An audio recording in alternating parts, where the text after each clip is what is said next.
मंगलम गंगे धार मंगलम। ओ गंग मंगलम गंगाधार मंगलम। गंग मंगलम गंगाधार मंगलम। ओ गंग मंगलम गंगाधार मंगलम। त्रिनेत्र मंगलम धुआंधार मंगलम। त्रिनेत्र मंगलम धुआंधार मंगलम। ओम मंगलम ओंकार मंगलम। ओम मंगलम ओंकार मंगलम। सोम मंगलम सोमवार मंगलम। ओ सोम मंगलम सोमवार मंगलम।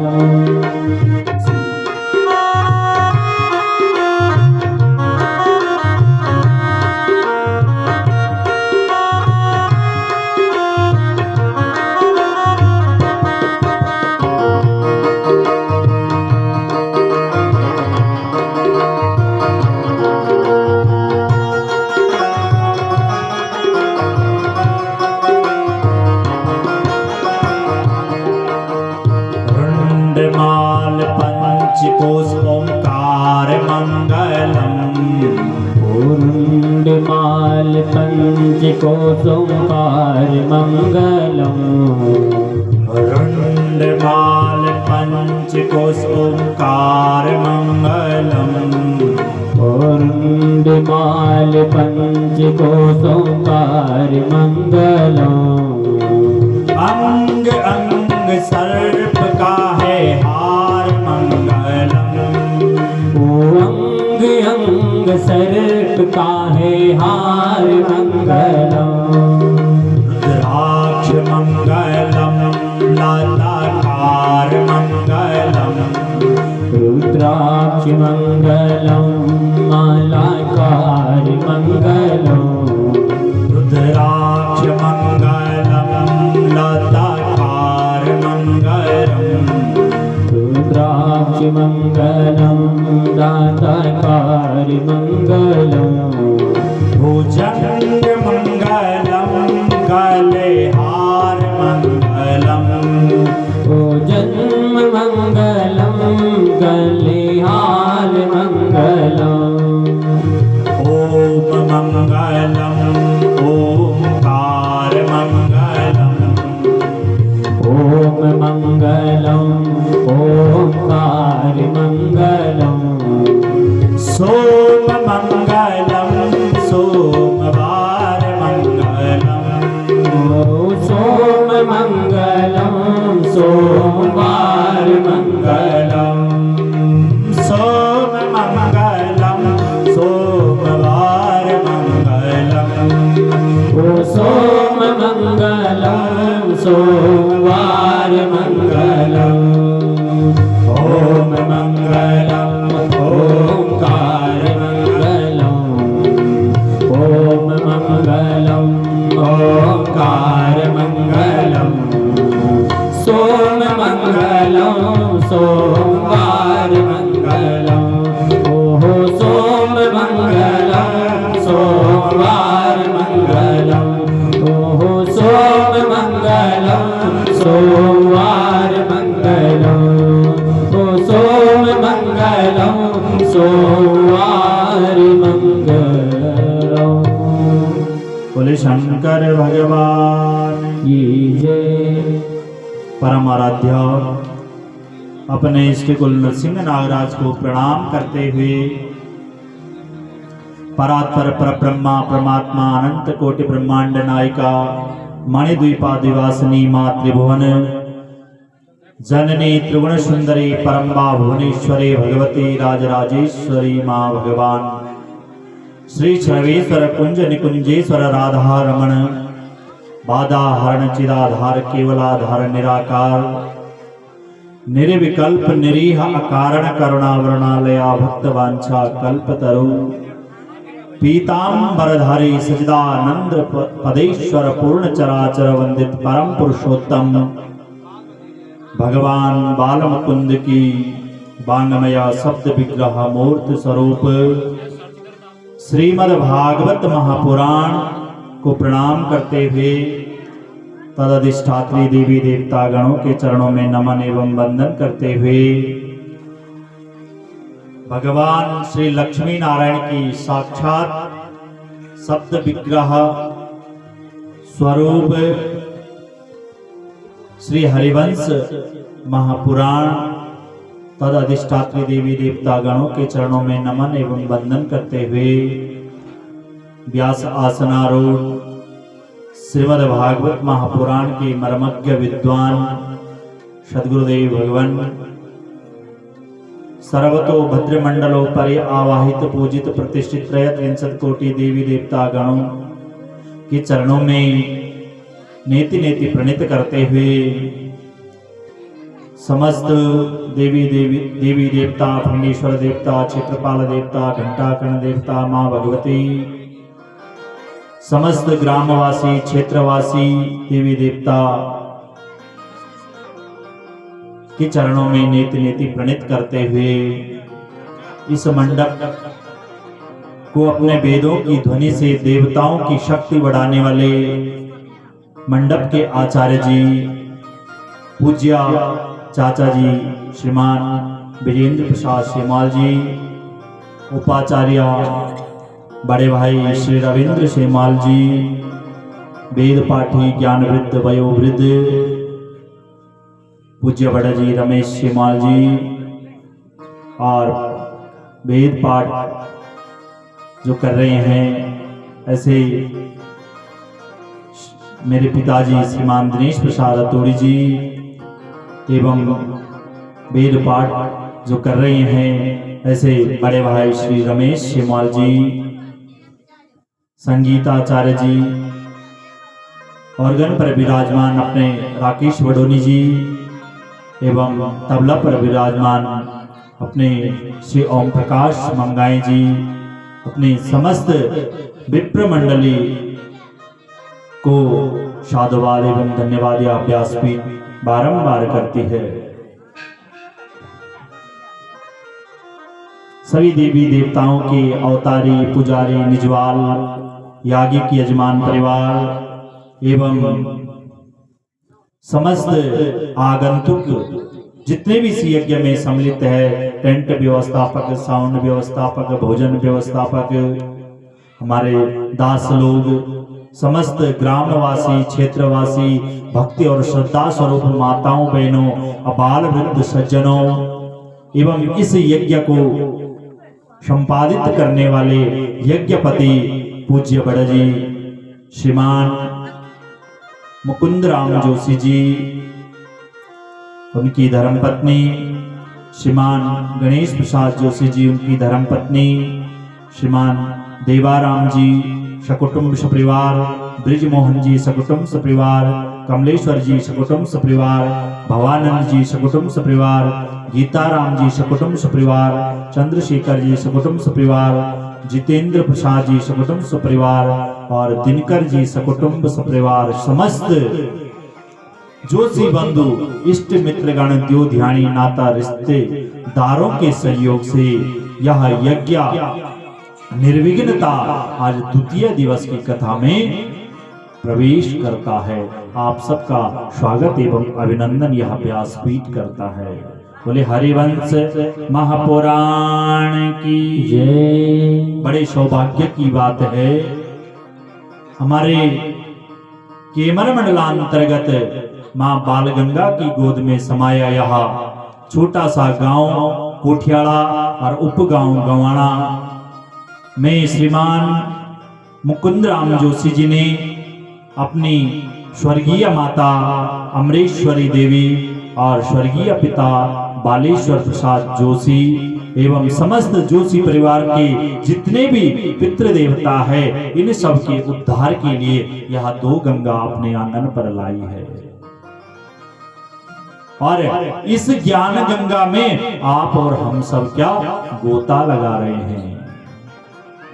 यह जो कथा है यह कलिकाल में हमें बड़ी दुर्लभ से मिलती है।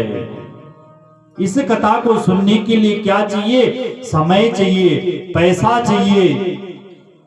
कथा ऐसे नहीं होती है। हरिवंश पुराण में एक श्लोक आया है कि कितना खर्चा इस पुराण को करने में लगता है कि देवज्ञं तु समाहूया मुहूर्तं पृच्छयत्नतः विवाहे यादृशी वित्तं तादृशी परिकल्प च। जत का एक बेटी का विवाह कनमा खर्चा लग दो, तद का ये भागवत का आयोजन कनमा भी इतकी खर्चा लग दो माताओं। भाई बेटी ते गहना देन, सब कुछ देन, फर्नीचर इत्यादि देन, और तेका बाद जो भी खर्चा लगलो भोजन इत्यादि अपना मेहमानों ते खिलौन, तो वनी ये भागवत में भी इतना ही खर्चा लगलो। ये हरिवंश पुराण कह रहा है। तो हम कितने बड़े सौभाग्यशाली हैं। आपके गांव में जोशी परिवार ने अपने पितरों के उद्धार के लिए इतना खर्चा कर रहे हैं और इतना धन लगा रहे हैं इस आयोजन में अपने पितरों के उद्धार के लिए, और हम केवल कितने लोग आ रखे हैं? 10 लोग आ रखे हैं। बोले हरिवंश महापुराण की जय। आजकल तो कुछ भी काम नहीं, लवारती मंडवारती सब होगी और सब भोजन करके घर पर से बैठे, क्योंकि साउंड का माध्यम से सुंदर साउंड हमारा भाई प्रदीप राणा जी कुछ, और मैं तय लगू कि पूर्व चमियाला बेलेश्वर तक आवाज हो जाने। सब सोचना कि घर पर ही रहते हैं यूं पुराणों की कथा हम सुन रहा, परंतु ऐसा नहीं है। यहाँ आना पड़ता है, भगवान के सामने सन्मुख होकर बैठना पड़ता है, तब जाके हमको इन पुराणों का फल हमें प्राप्त होता है। नहीं तो आजकल YouTube इत्यादि चैनलों में कथाएं बहुत आ रही है। क्या ऐसे दर्शन हो सकते हैं आपको? नहीं हो सकते हैं माताओं। इसलिए जितना होता है इस परिवार का सहयोग करिए, और कथा सुनाने में तभी आनंद आएगा जब श्रोता रहेंगे। बोले हरिवंश महापुराण की जय। 1.5 घंटा हमें मिला है, तो उसमें कल हमने आपसे हरिवंश पुराण में निवेदन किया था कि किस प्रकार से माताओं को 5 प्रकार का दोष लग जाता है। जो माताएं कल आई होगी उनको ध्यान होगा, और उस दोष के निवारण के लिए यह हरिवंश गर्जना करता है। क्या करना चाहिए? हमें गौ सेवा करनी चाहिए, गौ को पालना चाहिए, और गाय को पालने के बाद जो गौ माता हमको आशीर्वाद देती है तो अवश्य हमारे घर पर फल की प्राप्ति हो जाती है। ऐसा कौन कहता है? हरिवंश पुराण कहता है। तो प्रत्यक्ष जो प्रमाण है वह रघुवंश है। रघुवंश की कथा सूक्ष्मता से मैंने आपको कल सुनाई थी कि राजा दिलीप की कोई संतान नहीं थी। राजा दिलीप ने गौ सेवा की थी। गौ सेवा करने के बाद कुल गुरु वशिष्ठ जी ने उनको आशीर्वाद के रूप में अपनी नंदिनी गाय दी थी।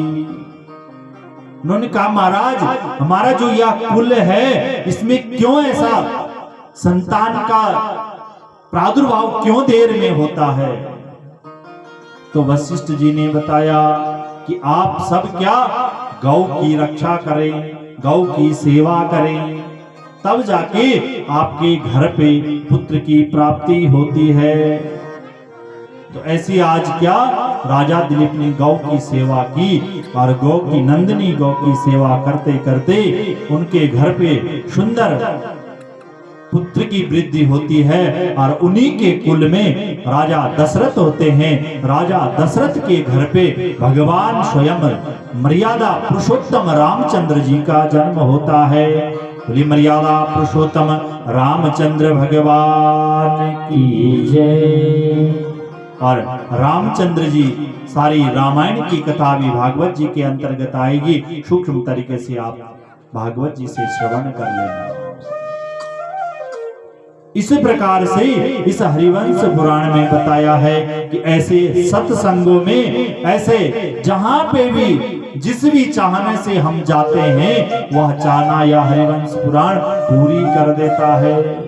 अभी मैंने पूर्व में कहा था कि जहां तक साउंड के माध्यम से आवाज जा रही है वो लोग सोच रहे हैं आज नहीं कल जाऊंगी, कल नहीं तो परसों जाऊंगी, परंतु जो कथाएं आज हो रही है वह कल नहीं होगी, जो कल होगी वह परसों नहीं होगी। इसलिए ऐसे धाम में हमें आना पड़ेगा और भगवान हरि के गुणगान गाना पड़ेगा। अगर हम भगवान के गुणगान नहीं गाते हैं तो मैंने कल भी कहा था हमारा जो मन है वह निर्मल रह जाता है और 3 प्रकार के ताप और पाप जो हम करते हैं उसका समन नहीं होता है। उसके समन के लिए हमें कहां जाना पड़ेगा? ऐसे सत्संगों में जाना पड़ेगा। इसके लिए तुलसी बाबा रामचरितमानस में कहते हैं कि बिनु सत्संग विवेक न होए, बिनु सत्संग विवेक न होए, बिनु सत्संग विवेक न होए, बिनु सत्संग विवेक न होए।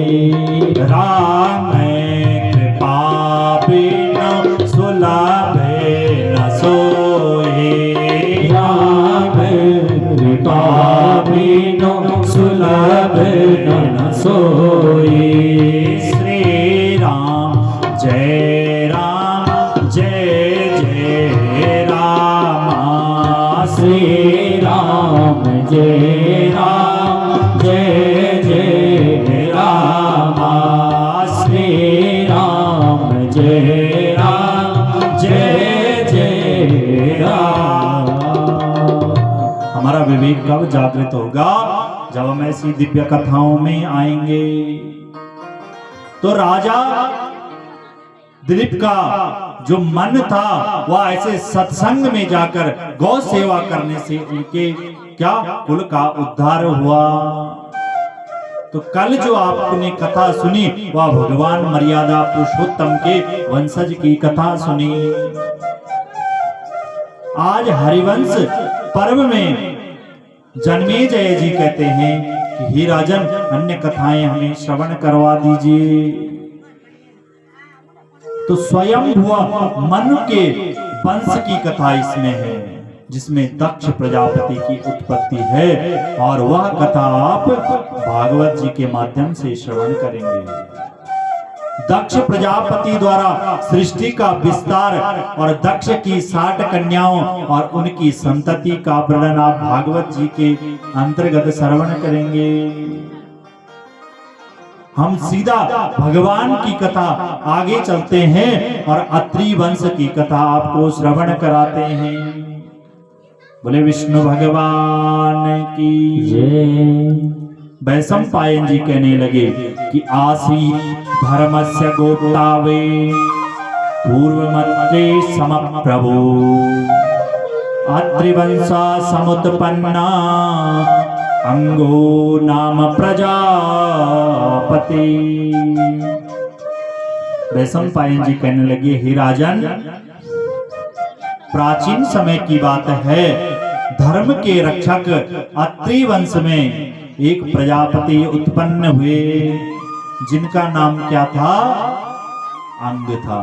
ध्यान से श्रवण करना, ये हरिवंश पुराण में केवल वंश ये को दादा हुए, तय को दादा सु है, तय का पिताजी सीत है, तय की माँ सुत है, सारा ये माँ वंशों की कथा छे। तो ध्यान से सुनना, अत्रि वंश की कथा आप श्रवण कर रहे हैं। वह कैसी अत्रि वंश की कथा है? यहाँ एक प्रजापति उत्पन्न हुए जिनका नाम क्या था? अंग था, जो अत्रि ऋषि के समान प्रभावशाली थे। कि तस्य पुत्रो भवद्वेनो नार्त्या धर्म कोविदा जातो मृत्यु सुतायां वे सुनीतायां प्रजापति। क्या कहते हैं वैशंपायन जी, हे राजन जन्मेजय, परंतु वह जो अंग था उसके पुत्र का नाम बेन था। क्या था? अंग के पुत्र का नाम क्या था? बेन था, जो धर्म के रहस्य के बारे में अनभिज्ञ था। बेन का नाना का नाम क्या था? मृत्यु था। हम लोग आजकल क्या कर रहे हैं, ध्यान से सुने जो हमारी नई माताएं हैं। हम लोग बोला भाई नाम रख दो बच्चों का, कुछ भी रख दो, परंतु देखिए हरिवंश क्या कह रहा है, इसके नाना का नाम क्या था? इस बेन के नाना का नाम मृत्यु। मृत्यु को मतलब क्यों दो? राम नाम सत्य। अंतिम जब इस शरीर से एक अंगुष्ठ मात्र का जो प्रमाण का जो शरीर है, आत्मा है, वह निकल जाती है तो इसको लोग क्या कहते हैं? डेड बॉडी कहते हैं, शव कहते हैं। तो वैसे इसका नाम क्या था? इस वेन के नाना का नाम मृत्यु था। बच्चों का नाम सोच समझ कर रखना चाहिए। तीसरी पीढ़ी तक सुनीता ये मृत्यु की बेटी थे और ये सुनीता को पुत्र वेन थे, परंतु हरिवंश पुराण कह रहा है कि जातो मृत्यु सुतायाम वे सुनीतायाम प्रजापति। इसकी जो बेटी थी, इसकी बेटी का नाम सुनीता था। समाता महदोषेण वेन कालात्म आत्मजा स्वधर्मं पृष्ठता कृत्वा कामल्लो भीषवर्तता। मृत्यु का मतलब क्या होता है? इस संसार से जाना, यानी एक काल भी उसका नाम बोल सकते हैं। काल की पुत्री सुनीता के पुत्र का नाम बेन, जो नाना के दोष के कारण कैसा हो गया? इस सनातन की बातें नहीं मानता था। नाना का दोष का कारण आज नत्योड़ू क्या होगी? अभिचारी होगी, बड़ी बड़ी बातें करने लग गया। क्या है इन यज्ञों में? कुछ नहीं है इन यज्ञों को करने से, और अपने आप को स्वयं भगवान मानने लग गया। देखा का खाई सु दोष, नाना को दोष नत्याड़ा भरे। इसीलिए बच्चों का नाम भी अच्छा रखना चाहिए। नीति कहती है कि दुस्सीलो मातृदोषेण पितृदोषेण मूर्खता कृपणा वंशदोषेण आत्मदोषेण दरिद्रता। ध्यान से सुनिए माताओं, दुस्सीलो मातृदोषेण, अगर बच्चा बिगड़ता है तो उसमें सबसे ज्यादा किसका हाथ होता है? माँ का। क्यों? आप कहेंगे माँ का कैसा हाथ? पिता नौकरी कर रहा है, साल भर में 2 साल में हमारे भाई जो विदेश हैं वह घर आते हैं। 1 लाख रुपए घरवाली ने मांगा, उसने 1 लाख रुपए भेजा। 50,000 मांगा, 50,000 दिए। अपने पास स्वयं के लिए 1 पैसा नहीं रखता है विदेश वाला लड़का। और वह पैसा अगर धर्म पत्नी अपने पुत्रों को बिगाड़ने में लगाती है तो किसका दोष है? माँ का दोष है। इसीलिए नीति कहती है कि दुस्सीलो मातृदोषेण, बालक अगर बिगड़ जाए तो माँ का दोष समझना। और अगर बालक मूर्ख है अच्छे स्कूल में डाला है और घर पे उसकी परवरिश अच्छे नहीं हो रही है पढ़ाई लिखाई में, और अगर पढ़ाई लिखाई में भी अच्छी परवरिश हो रही है, वह बालक अगर मूर्ख हो रहा है तो समझो पितृदोषेण मूर्खता, पिता का कुछ ना कुछ इसमें दोष है जिससे बालक मूर्ख हो रहा है। कृपणा वंश दोषेण आत्मदोषेण दरिद्रता। कंजूस हम किस वजह से होते हैं? कृपणा वंश दोषेण। ये हमारा दोष नहीं है, होने के बाद भी किसी के पास बहुत होता है परंतु सो चुपोंदिरम। भाई ऐसे धर्म कार्य में क्या जाना है, वहां 7-8 देवता आए हैं, पंडित आए हैं, उनको देना पड़ेगा। इससे अच्छा साउंड के जो आवाज आ रही है बाहर बाल्टियों से, उन्हीं से कथा सुन लेता हूं। तो वो अपना दोष मत समझना, उसे वो वंश का दोष है, उसके वंश वालों ने कभी देना नहीं सिखाया। और पुनः आत्मदोषेण दरिद्रता, और स्वयं का दोष से हम क्या होता, दरिद्री बन जाता। इसीलिए माताओं नीति कहती है कि अगर बालकों का नाम भी रखना है तो अच्छा रखना, भगवान के नाम से रखना, जिससे हमारा भी उद्धार हो जाएगा। आज इस बेन पर भी नाना के प्रभाव के कारण, नाना के दोष के कारण आज यह बेन भी अत्याचारी होने लग गया, मर्यादा विहीन स्थापित कार्य करने लग गया, वेद शास्त्रों की निंदा करने लग गया, यज्ञ पूजा पाठ इत्यादि इसने सब बंद करवा दिए, जिसके कारण इस संसार में आसुरी शक्ति का प्रभाव हो गया। भाई जब भगवान की पूजा ही नहीं होगी तो आसुरी शक्ति तो बढ़ेगी। भगवान की पूजा अगर कहीं पर हो रही है तो अगर कोई भी व्यक्ति है तो अवश्य हाथ जोड़ेगा। क्यों? क्योंकि वहां पर भगवान को नमस्कार किया जा रहा है। इसलिए आज क्या इसने ऐसा राज्य स्थापित कर दिया जिसके कारण पूरे राज्य में, पूरे संसार में इसने यज्ञ इत्यादि बंद कर दिए। जब जब होई धर्म की हानि, भाड़ई असुर अधम अभिमानी। तुलसी बाबा रामचरितमानस में कहते हैं कि जब जब होई धर्म की हानि, बाढ़ई असुर अधम अभिमानी। जब जब इस धर्म की हानि होती है तो आसुरी शक्ति, ऐसे जैसे इस वेद ने आसुरी शक्ति से सारे यज्ञ इत्यादि बंद करवा दिए और अपने आसुरी शक्ति से सबको क्या कैद करने लग गया। पुनः तुलसी बाबा क्या कहते हैं कि तब तब धरे प्रभु मनोज शरीरा, तब तब धरी प्रभु मनोज शरीरा, तब तब धरे प्रभु मनोज शरीरा, तब तब धरी प्रभु मनोज शरीरा। हरे ही सदा सज्जन भव पीड़ा, हराई सदा सज्जन भव पीड़ा।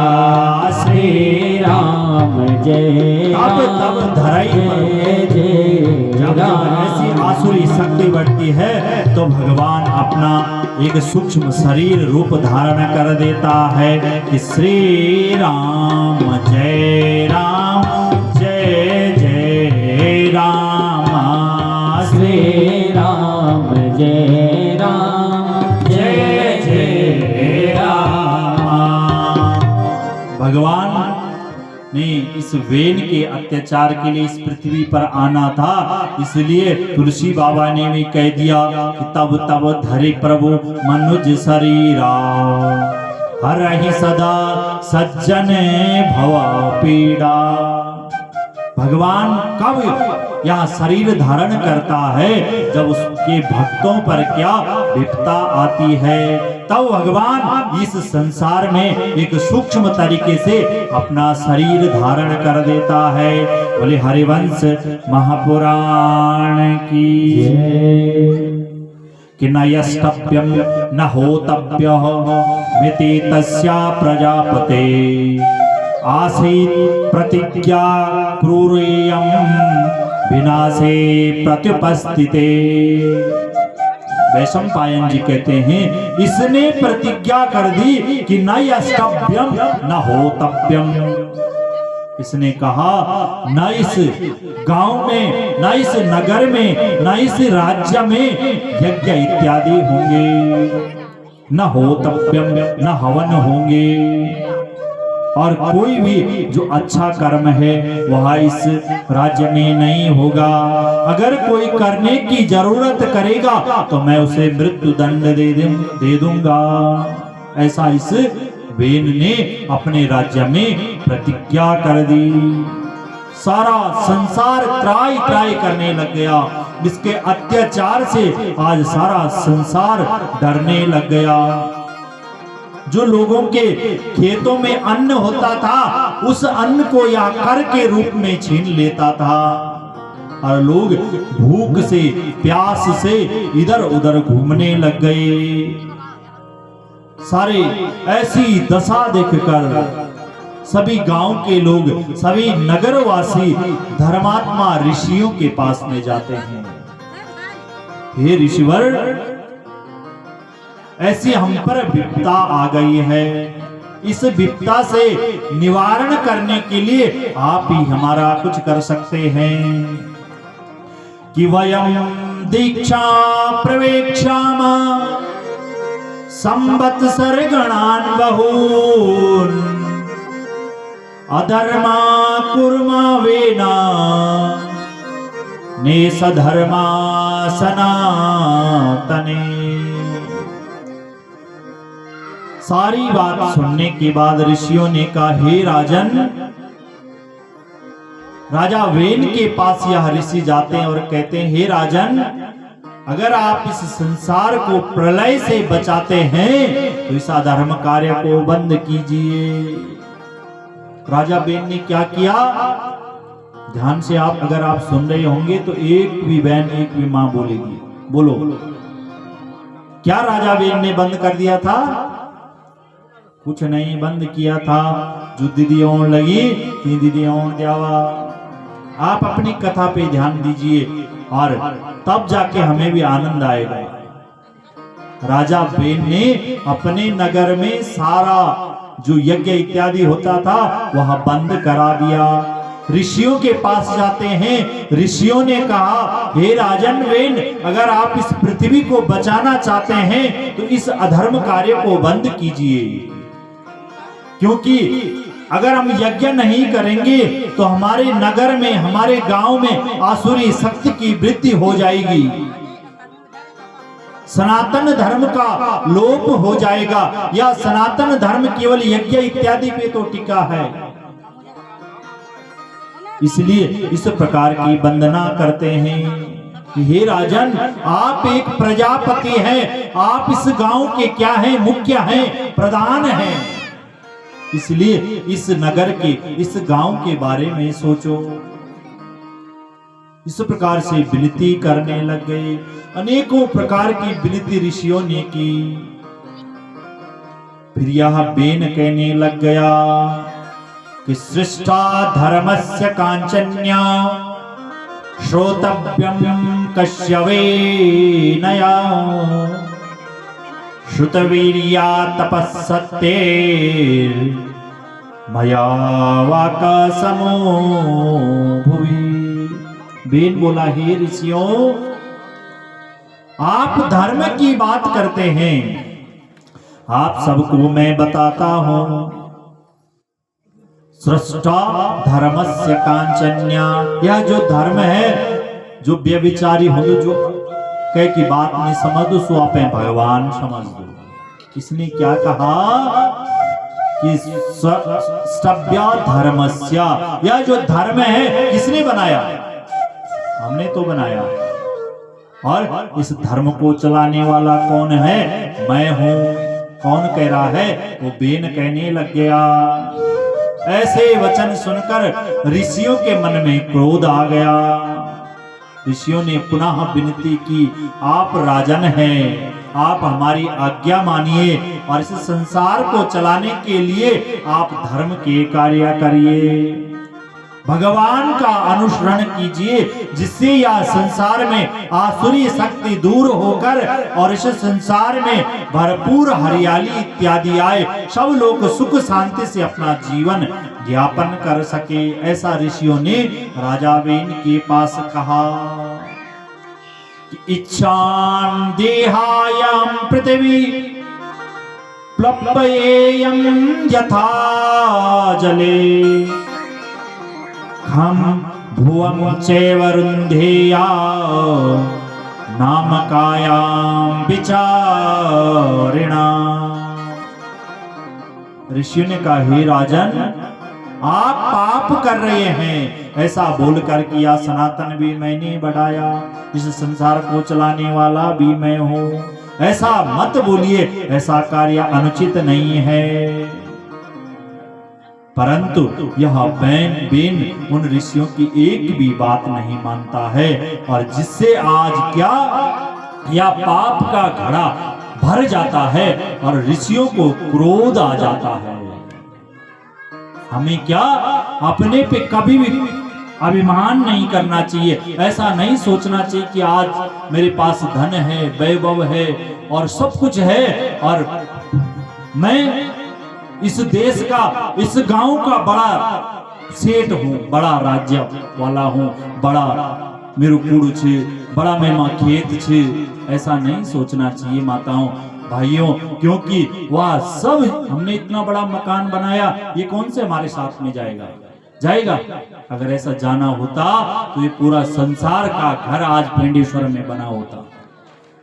बोले भेंडेश्वर देवता की जय। परंतु वहां से यहाँ से क्या ले जाते हैं? कुछ नहीं ले जाते। इतना तक कि जो हमारे तन पे जो कपड़े हैं, वह कपड़े भी उस शमशान घाट में निकाल दिए जाते हैं। इसलिए हमें क्या अभिमान उस राजा बेन की तरह नहीं करनी चाहिए। बेन ने आज अभिमान कर दिया। इसी प्रकार से, जिस प्रकार से हमें इस संसार में कभी कभी क्या अपने पे अभिमान हो जाता है कि कूड़ी पुंगुड़ी अख छुटी जाने, संग मां तेरा वक कुछ नहीं जाने, सब छुट जाने, छुट जाने, छुट जाने, सब छुट जाने, छुट जाने, छुट जाने।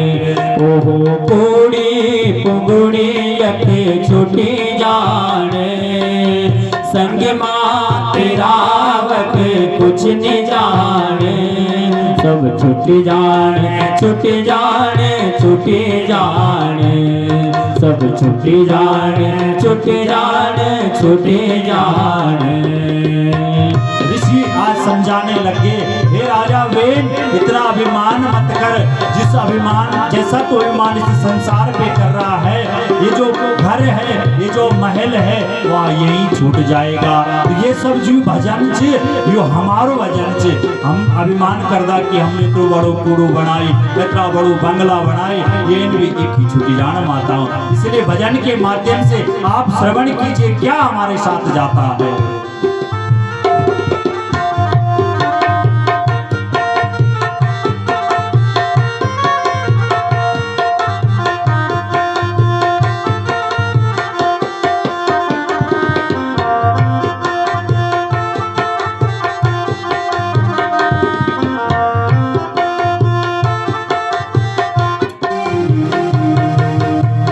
बचपन आई तो भी ग्याई, बचपन आई सो भी ग्याई, जवानी आल पर तो भी निराली, जवानी आल परे तो भी निराले, संग मान जाने तन बसे बुढ़ाने, संग मान जाने तन बसे बुढ़ाने। सब छुट जाने छुट जाने छुट जाने, सब छुट जाने छुट जाने छुट जाने।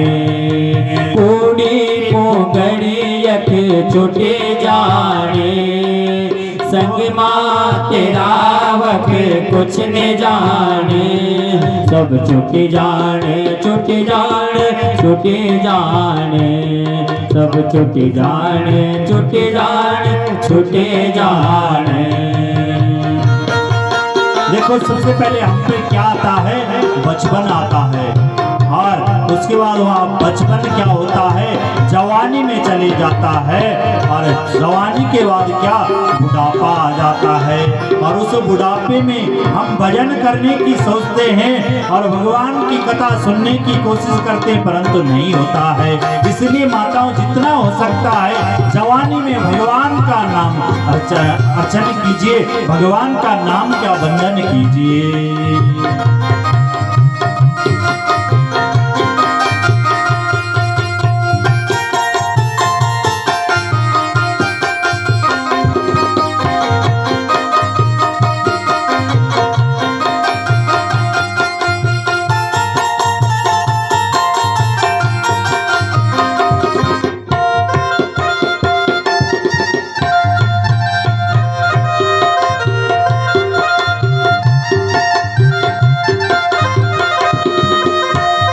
तेरो मेरो कर दो रे दो, तेरो मेरो कर दो रे दो।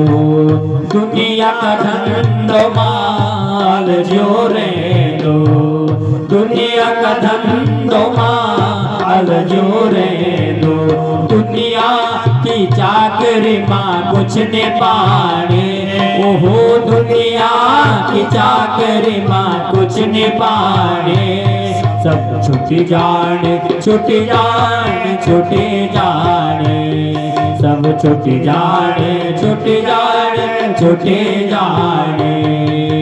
कोड़ी पोगड़ी यके छुट जाने, संग माँ तेरा वक कुछ न जाने। सब छुट जाने छुट जाने छुट जाने, सब छुट जाने छुट जाने छुट जाने, सब छुट जाने छुट जाने छुट जाने, सब छुट जाने छुट जाने छुट जाने। सब यही छूट जाएगा माता। इसी प्रकार आज क्या ऋषि भी राजा वेन को समझाने लगे, हे राजन मत कर अभिमान, सब यही छूट जाएगा।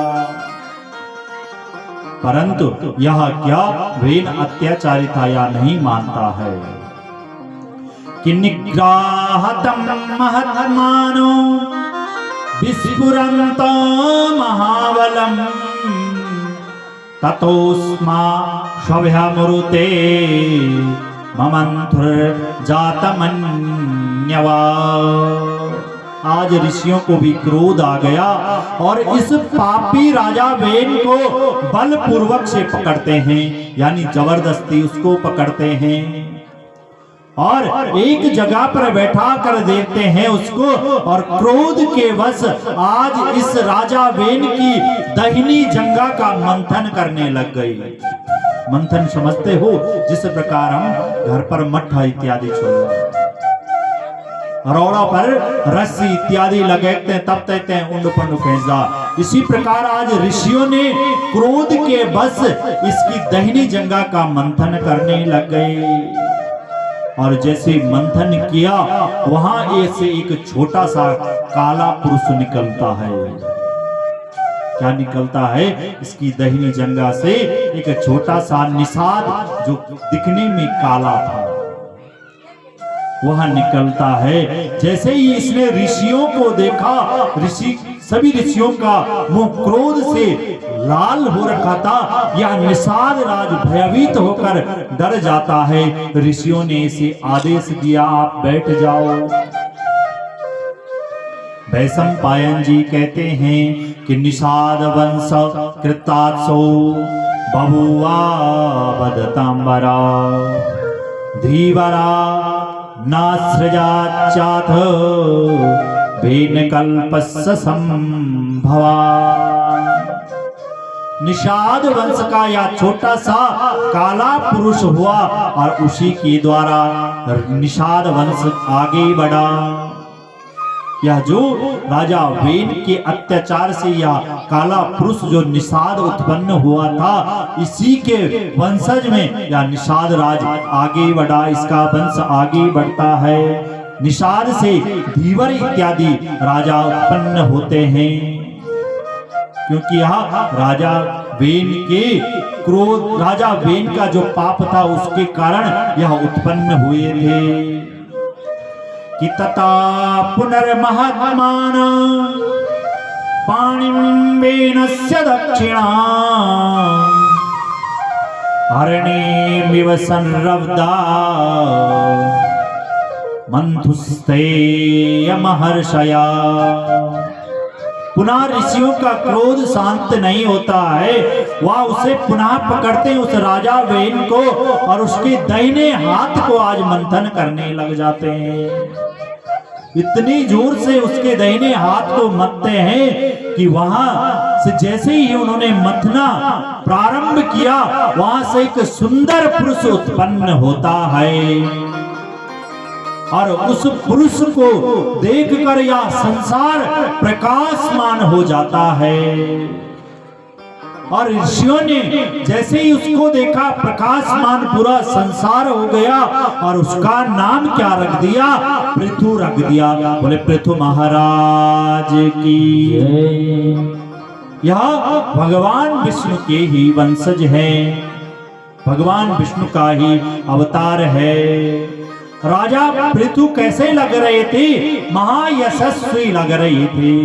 हाथ में उनका धनुष था, बाण रखा हुआ था, जिस धनुष को देखकर सभी ऋषिगण क्या मन में उत्साह उनके जागृत हो गई कि अब अत्रि वंश की प्रजा को सन्मुख और सुख से यह राजा ही चला सकता है।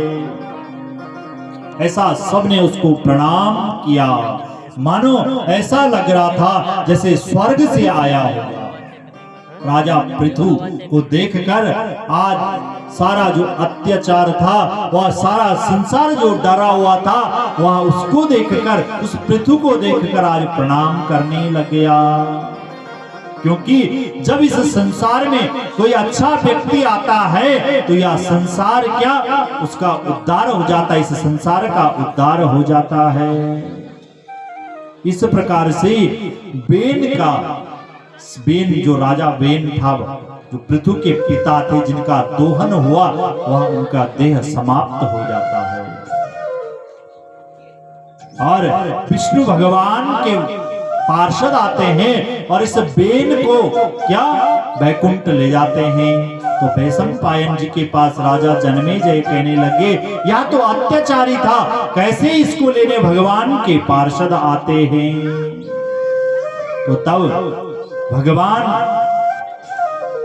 विष्णु की बात वैशंपायन जी कहते हैं कि जो भगवान के वंशज हैं, जिनकी आत्मा से, जिनके शरीर से भगवान प्रकट हुए हैं, क्या उनको भगवान वैकुंठ नहीं ले जा सकते हैं? इसलिए इनकी दाहिनी भुजा से स्वयं राजा पृथु उत्पन्न हुए थे, इसलिए इनको वैकुंठ ले गए। बोले विष्णु भगवान की। इस प्रकार से ऋषियों ने देखा और राजा पृथु की आज स्तुति करने लग गए।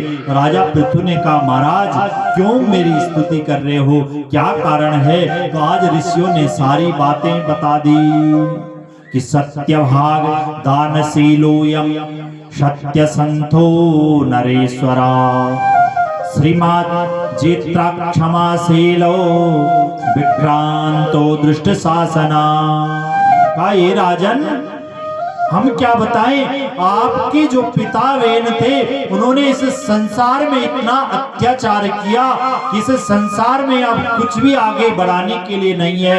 उन्होंने यज्ञ इत्यादि बंद करवा दिए, हवन इत्यादि बंद करवा दिए, स्वयं को सनातन को चलाने वाले स्वयं को भगवान मानने लग गए थे, इसलिए यह संसार पूरा डर गया था।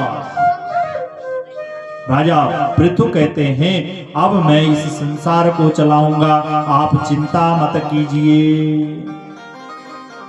तब भगवान का अवतार जो राजा पृथु थे वह इस संसार को चलाने लग गए और इस पृथ्वी से खूब अन्न आने लग गया माताओं उस समय। क्योंकि जब कोई धर्मात्मा राजा होता है तो उसके प्रभाव के कारण, उसके संगत के कारण यह पृथ्वी प्रसन्न हो जाती है। आज इस पृथ्वी से खूब क्या अन्न धन आने लग गया और कहीं जो दूसरा देश था उस देश में क्या इस पृथ्वी ने अन्न धन छुपा दिया था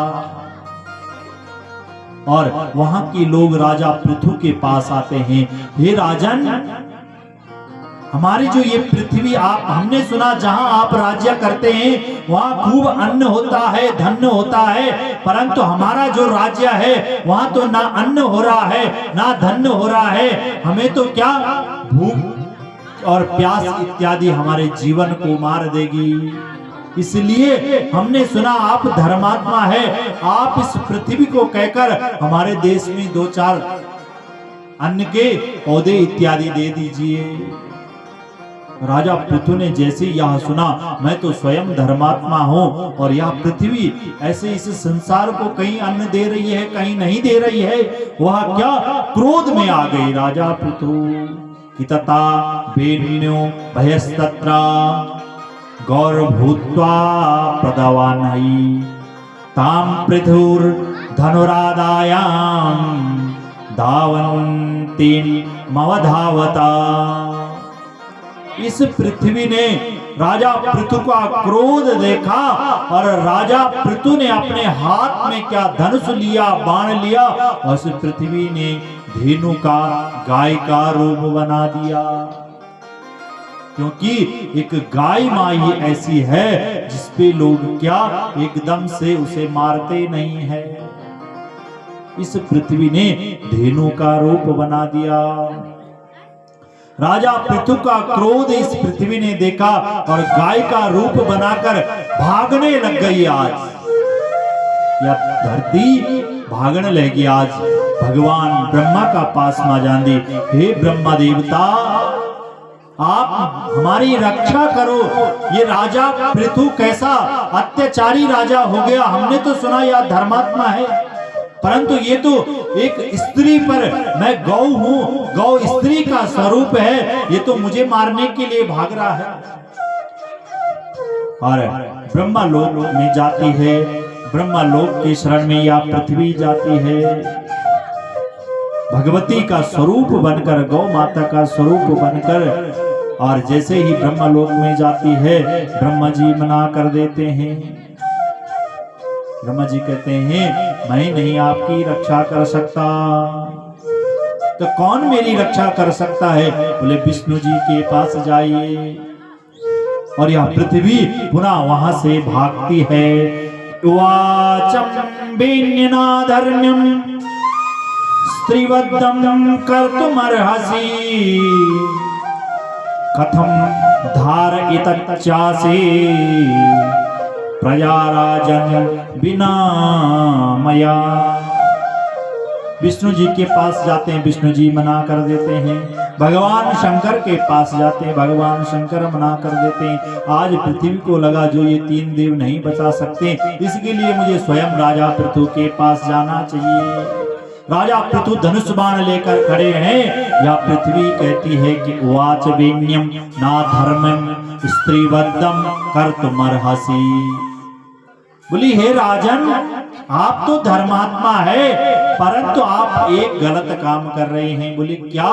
कि स्त्रीवद्धम कर्तुमर्हसि, स्त्री का वध नहीं करना चाहिए। मैंने सुना आप धर्मात्मा है, इसलिए हे राजन आप मुझे बताइए क्या आज्ञा मेरे लिए है, कैसे मैं इस संसार को चलाऊं। आज मां पृथ्वी कहने लग गई।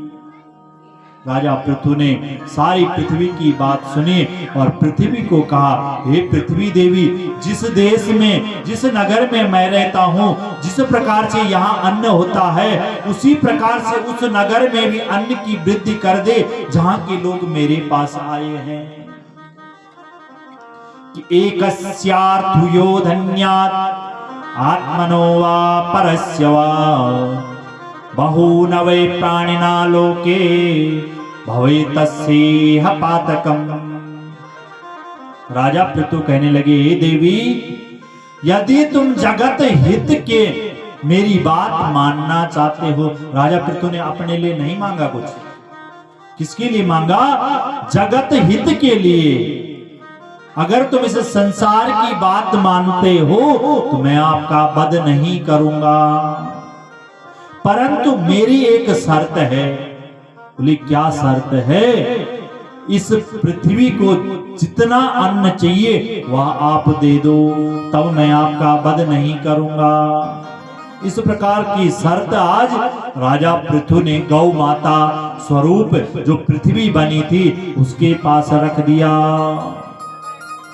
गौ माता पृथ्वी स्वरूप सारी बात राजा पृथु की श्रवण करती है और आज यह पृथ्वी भी प्रार्थना करने लग जाती। ध्यान से सुनिए, ये जो कथा है यह घुमे फिरकते हमें पर होंगी। राजा पृथु भी हम है, पृथ्वी भी यही है, गौ भी वही है और केवल पुराण अलग अलग है। जो ये कथा जो आपके अगर समझ में आई होगी, क्या ऐसा नहीं हो रहा है? बताओ, जितनी वृद्ध माताएं हैं इन खेतों में कितना आपने उपजाऊ किया था? थे 10-10 बोरी, पहले बोरी बोलता था 4 बोरी, 5 बोरी, 6 बोरी, 7 बोरी, कितना हो रहा है? नहीं हो रहा है। एक कट्टा 30 किलो का वो भी हम उत्पन्न नहीं कर पा रहे हैं, जबकि वही खाद डाल रहे हैं, ऐसी बो रहे हैं, ऐसी हल जोत रहे हैं, क्यों नहीं हो रहा है? समझो, अब कोई राजा पृथु उत्पन्न होने वाला है, कलयुग का अंत होने वाला है। इस पृथ्वी ने जितने भी औषधि थी, जितने भी बीज थे, वह अपने अंदर आप समाहित करने लग गई, जिससे कुछ समय ऐसा आएगा जिसको हम कहते थे पहले अकाल पड़ना। भूख लगती है, परंतु जब अन्न ही नहीं होगा तो भूख कैसे तृप्त होगी? उसी प्रकार आज राजा पृथु के पास इस देवी पृथ्वी ने प्रार्थना की, हे राजन, मैं आपकी बात स्वीकार करती हूँ, परंतु एक बात मेरी भी है। क्या? कि सर्वमेत दहं वीरं विदायस्यामि न संशयम् उपायत समर्थ्याद सर्वसिद्ध्यन्ति पराक्रमा। यह पृथ्वी कहने लगी, हे राजन, मैं आपके सारे कार्य सिद्ध कर दूंगी, परंतु एक कार्य आपको भी मेरा करना पड़ेगा। बोले क्या मेरा कार्य करना पड़ेगा? कि उपक्यम पश्येन त्वं धारयेथा प्रजायमा वत्सं तु मम सम्मस्य सम्यक्स्य चेरमं एन वत्सला। आज यह गौ मां क्या कहने लगी कि वत्सम तू मम, हे राजा वे पृथु, मैं गौ हूं और इस मां को कब वात्सल्य आता है? जब उसके सामने उसके बेटे होते हैं। वही मां को प्रेम कब जागृत होंदो? जब ती का बेटा ती का सामने हो, तब ती मां को प्रेम वात्सल्य वो जागृत होंदो। बोली क्या करना चाहिए? कि वत्सम तो मम सम्यस्या, मेरे सामने इस समय कोई बछड़ा लेकर आ जा। जिससे मेरा प्रेम वात्सल्य जागृत होगा और मेरे स्तनों में जो दूध है वह अमृत रूप दूध इस पृथ्वी पर गिरेगा और तब जहां जहां वह दूध गिरेगा वहां वहां अन्न की वृद्धि होगी, वनस्पति की वृद्धि होगी। ऐसे वचन सुनकर आज राजा पृथु ने क्या कहा? वैशंपायन जी कहते हैं कि ततः उत्सारयामास शैलाश्छद सहस्रसा धनो कोप्या तदा वैस स्तेन शैला विवर्धिता। वैशंपायन जी कहते हैं, हे राजन, पृथ्वी की यह बात सुनकर आज राजा पृथु स्वयं बछड़ा बन गए और इस पृथ्वी को बछड़ा बनने से पूर्व यह पृथ्वी टेढ़ी मेढ़ी थी और इस यह पृथ्वी समतल नहीं थी। इसलिए राजा पृथु ने अपने धनुष के कोण से सहस्रों पर्वतों को उठाया और उन पर्वतों से इस पृथ्वी को समतल किया और दूध नीचे की तरफ ना जाए, इसलिए इन पहाड़ों को इस संसार में क्या विकसित कर दिया। इस उत्तराखंड में पहाड़ों को विकसित कर दिया। ऋषिकेश का पहाड़ उठाई और गंगोत्री डाल देनी और गंगोत्री का पहाड़ उठाई और ऐंचा का केमर डाल देनी, ऐंचा का केमर का पहाड़ उठाई और भदुरा दी देनी। क्यों ऐसे किए? इन पहाड़ों को कभी गौर से देखो। बोलो कैसे? इन पहाड़ों के बीच में हमारे खेत हैं, हमारे मकान हैं। जब हम रोपनी लगवाना तो सबसे पहले क्या लगवाना? बिट्टू लगवाना भाई, बांध कर दा कि जो हमारा खेत को जो रस च वो क्या है का खेत में न जाओ। तो इसी प्रकार से राजा बेन ने भी जब गौ का दोहन किया था तो यह पहाड़ इस संसार में स्थापित कर दिए थे कि जब दूध पड़ेगा इस संसार में, जहां जहां अन्न नहीं है वहां वहां ये जो पहाड़ है ये बांध का रूप धारण करेंगे और हमारे उत्तराखंड में ही अन्न की वृद्धि होगी, औषधि की वृद्धि होगी।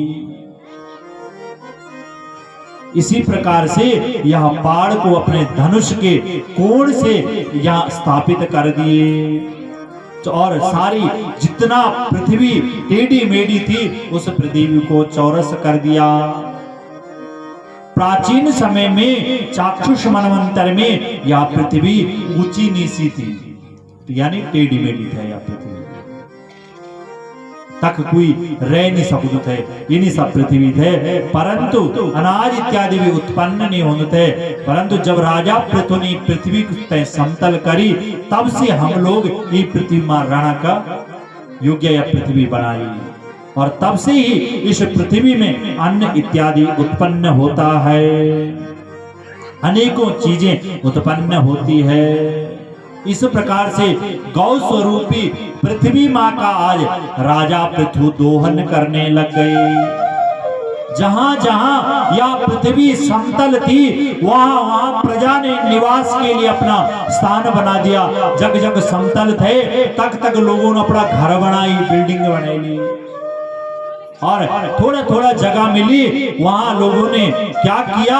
अपने लिए अन्न के लिए छोटे छोटे खेत बना दिए और उसी कारण जहां जहां यह अमृत गिरा आज भी उस धरती से अन्न, औषधि, फूल, पुष्प इत्यादि अभी भी उत्पन्न हो रहे हैं। हम सोचता कि अपना आप ही उत्पन्न होना नहीं, ये समझो कि किसी युग में इस पृथ्वी में क्या गौ माता का दूध गिरा होगा अमृत स्वरूप, तब से और अब तक इस पृथ्वी में औषधि जम रही है, फूल जम रहे हैं, पुष्प जम रहे हैं। हमारे जो धन है और उनके लिए क्या, जो हमारे जो जानवर हैं उनके लिए क्या घास जम रही है। वैशंपायन जी कहते हैं इस प्रकार से इस पृथ्वी का जब पृथ्वी ने अन्न उत्पन्न किया और औषधि उत्पन्न की, पुष्प उत्पन्न किया, तब राजा पृथु ने इस पृथ्वी का नाम रत्नगर्भा भी रख दिया। रत्नगर्भा माता की जय। इस पृथ्वी का नाम रत्नगर्भा भी रख दिया। इस पृथ्वी से अनेकों रत्न निकलते हैं माताओं। बड़ी लंबी कथा है। और देखिए हम इस पृथ्वी से पत्थर निकाल रहे हैं, मिट्टी निकाल रहे हैं, कुछ भी निकाल सकते हैं। वो रत्नी तो है, कौन से हमने रखे हुए हैं उसके अंदर।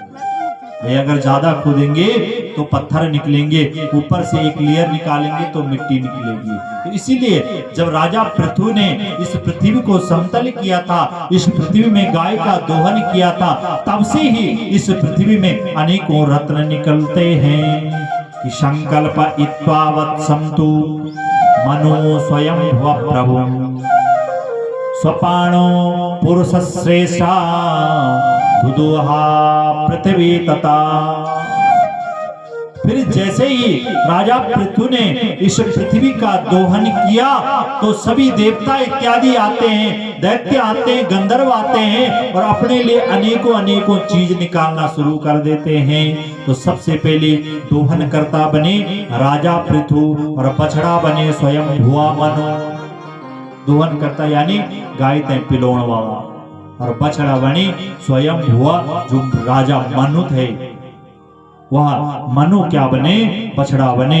क्या उन्होंने उस गाय से प्राप्त किया, तब से ही इस पृथ्वी में अन्न और फूल पत्ती औषधि इत्यादि की प्राप्ति होती है। फिर ऋषियों में बृहस्पति क्या बने, दोहन करता बने, और सोम जो चंद्रमा है वह बछड़ा बना। उसने क्या निकाले, छंद वेद अमृत रूपी पात्र निकाले। जो आप अभी हमारे बडोनी जी ऑर्गन पे हाथ लगा रहे हैं और आप सुंदर ध्वनि सुन रहे हैं, या छंद क्या ऋषियों ने निकाले थे, और चंद्रमा बछड़ा बना था। उसी गौ माता, उसी पृथ्वी से यह छंद इत्यादि निकले थे। भगवान सूर्य क्या दोहन करता बने और राजा इंद्र बछड़ा बने उस समय।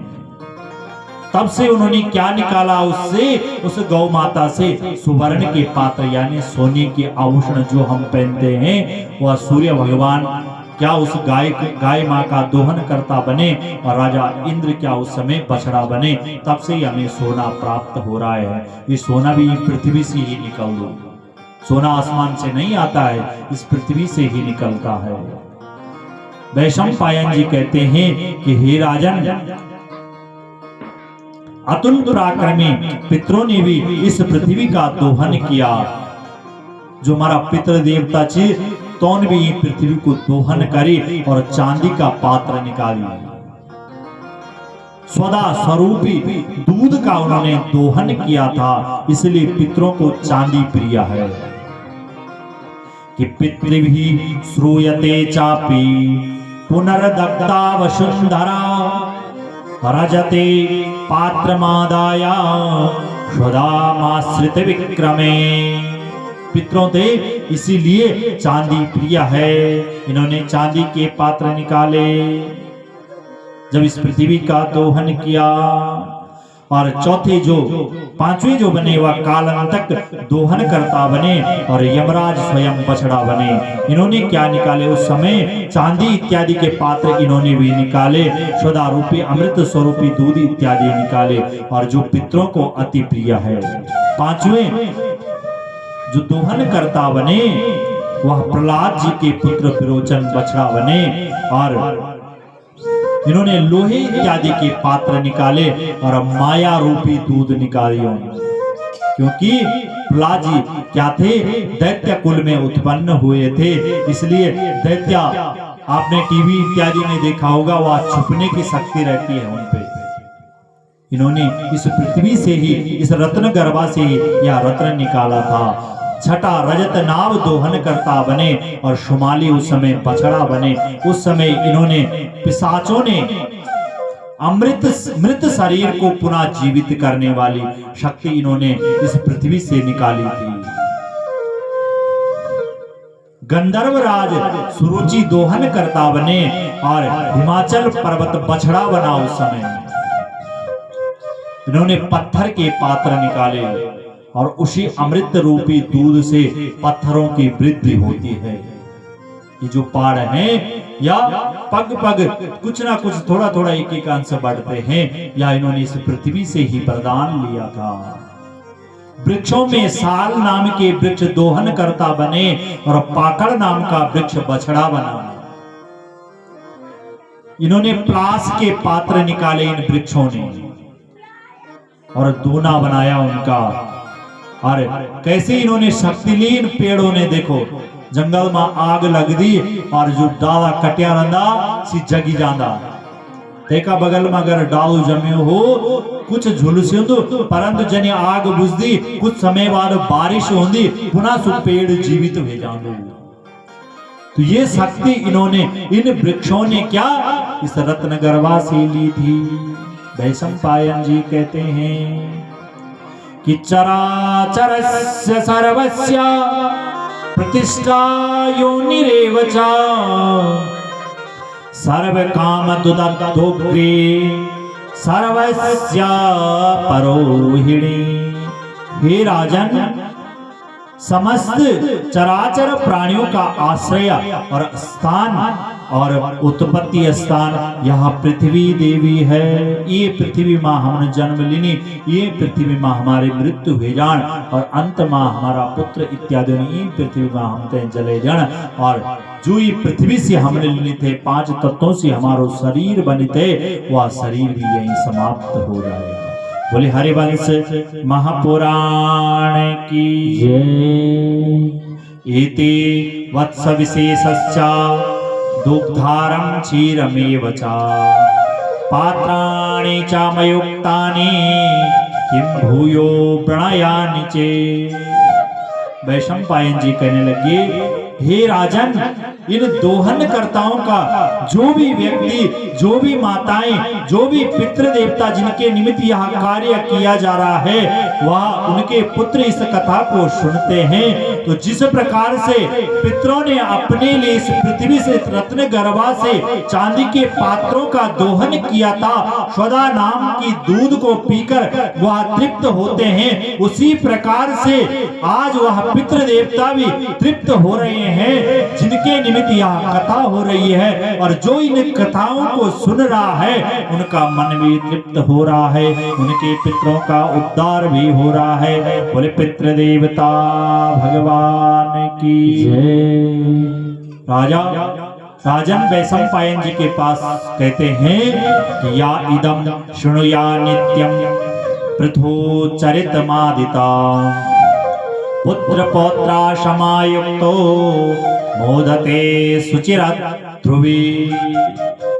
जो भी पुरुष प्रत्येक कल्प में और जो भी स्त्री प्रत्येक कल्प में इस राजा पृथु की चरित्र की कथा श्रवण करता है, वह मनुष्य कैसा हो जाता है, वह माँ कैसी हो जाती है, उसके घर पर पुत्र की वृद्धि हो जाती है, पौत्र की वृद्धि हो जाती है। और इस संसार में सुख भोगने के बाद यहाँ पृथ्वी माँ स्वयं गाय का रूप बनाती है और कहती है, हे पुत्र, हे पुत्री, इस संसार में तूने बहुत अमृत पी लिया, अब मेरी गोद में समा जा। इसलिए जो भी इस कथा को ध्यान पूर्वक सुनता है उसके घर में सुख और शांति की प्राप्ति हो जाती है।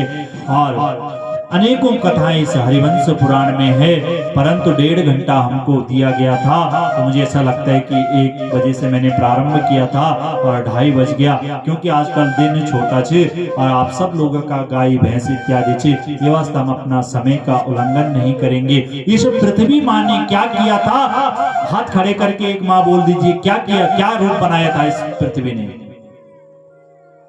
क्या बनाया था? भैंस का रूप बनाया था, बनाया था। हाथ खड़े करेंगे, कितनों को पता है कि भैंस का रूप बनाया? अरे इसका मतलब कोई कथा है, देखो बड़ा जी बैठे हुए आगे पे, गाय का रूप बनाया। माताएं इन कथाओं की शक्ति होती है।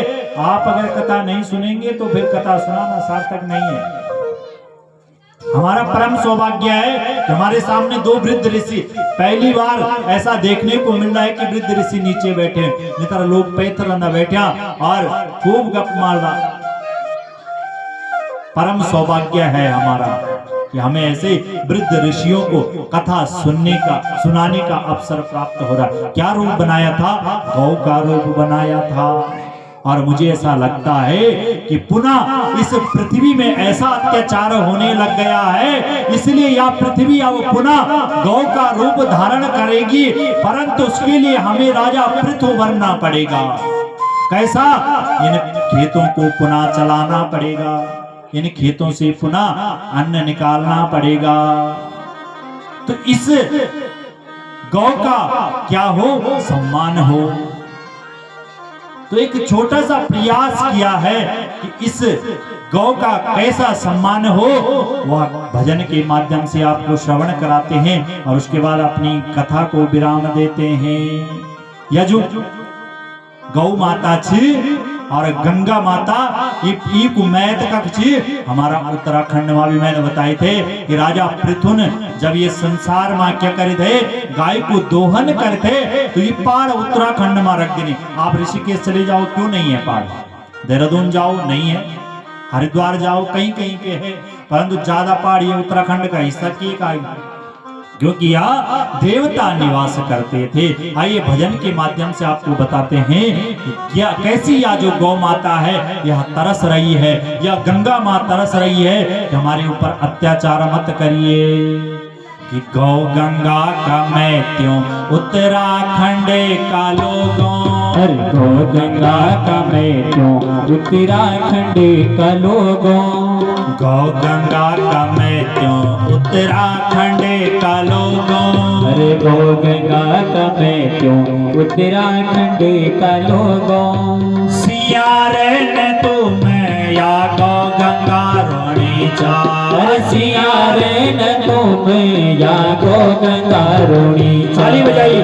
गौ गंगा का मैं त्यों उत्तराखंड का लोगों, अरे गौ गंगा का मैं त्यों उत्तराखंड का लोगों। अरे सिया रे तू मैं या गौ गंगा रोणी चार, अरे सिया रे तू मैं या गौ गंगा रोणी चार। सोचना बिचारा या गौ गंगा हमारी, अरे सोचना बिचारा या गौ गंगा हमारी, सोचना बिचारा या गौ गंगा हमारी, अरे सोचना बिचारा या गौ गंगा हमारी। अरे दुखी छ दुखियारी या गौ गंगा हमारी, अरे दुखी छ दुखियारी या गौ गंगा हमारी। गौ गंगा का मैं त्यों उत्तराखंड का लोगों, अरे गौ गंगा का मैं त्यों उत्तराखंड का लोगों। अरे सिया रे तो है या गौ गंगा रोणी चार, अरे सिया रे तो मैं या गौ गंगा रोणी चार। गाइए सभी। देखा हम उत्तराखंड का लोग छी और गौ और गंगा को मैं दिए उत्तराखंड में छी, और सबसे ज्यादा अत्याचार हमारे जो फैलायो। हम पूजा करदा, पाठ करदा और तय को जतका भी चावल इत्यादि तो गंगा जी में हम फेंक देंदा, जतका भी फूल खा लेता हम गंगा जी में फेंक देंदा। गंगा जी को दूषित मत करिए। हम केले खाते हैं, गौ माता को केले नहीं देते हैं, उसके छिलके दे देते हैं। अरे देना है तो गाय माँ को एक केला दीजिए और जूठन मत दीजिए। पाखंडियों का हाथों तुम यो सने बचावा, पाखंडियों का हाथों तुम यो सने बचावा, पाखंडियों का हाथों तुम यो सने बचावा, पाखंडियों का हाथों तुम यो सने बचावा। कख जाया चमेती या रोज भट्याणी चार, कख जाया चमेती या रोज भट्याणी चार। उत्तराखंड का लोगों गौ गंगा का मैं त्यों, उत्तराखंड का लोगों गौ गंगा का मैं त्यों। सिया रे तो मैं गौ गंगा रोणी चार, सिया रे तो मैं या गौ गंगा रोणी चार। बचाना है तो पाखंडियों से हमें बचाना होगा। आप बोलेंगे पाखंडी कैसे? हम स्वयं पाखंडी है। यह कथा हमने सुन ली कि गाय को हमने केला खिलाना है, गंगा में को दूषित नहीं करना है, और परसों हम ही सबसे पहले कूड़ा इत्यादि उस गंगा में फेंक देंगे। गौ माता दिखेगी, हम उसे केला नहीं, उसके छिलके इत्यादि देंगे, हम जूठन देंगे। गाय माता को अगर देना है, एक रोटी ढंग से दीजिए। और गंगा जी को अगर दूषित नहीं करना है तो अपने घर के पुरखों को मत ले जाइए। ऋषियों की तपस्या को फल युचे हमारो, ऋषियों की तपस्या को फल युचे हमारो, ऋषियों की तपस्या को फल युचे हमारो, ऋषियों की तपस्या को फल युचे हमारो। गौ सेवा की सेवा यो पितरों को सहारो, अरे गौ सेवा की सेवा यो पितरों को सहारो। गौ गंगा की सेवा यो कलयुग महान, अरे गौ गंगा की सेवा यो कलयुग महान। अरे जागी जावा सुने ल्यावा कर्म छा महान, अरे जागी जावा सुने ल्यावा कर्म छे महान। गौ गंगा का मैं जो उत्तराखंड का लोगों, अरे गौ गंगा का मैं क्यों उत्तराखंड का लोगों। सिया रे न तुम या गौ गंगा रोनी जा, सिया रे न तुम या गौ गंगा रोनी जा, सिया रे न तुम या गौ गंगा रोनी जा, अरे सिया रे न तुम या गौ गंगा रोनी जा, अरे सिया रे न तुम या गौ गंगा रोनी जा, अरे सिया रे न तुम या गौ गंगा रोनी जा। गंगे मैया की जय, पृथ्वी माता की जय, सत्य सनातन धर्म की जय। जय जय श्री राधे श्याम।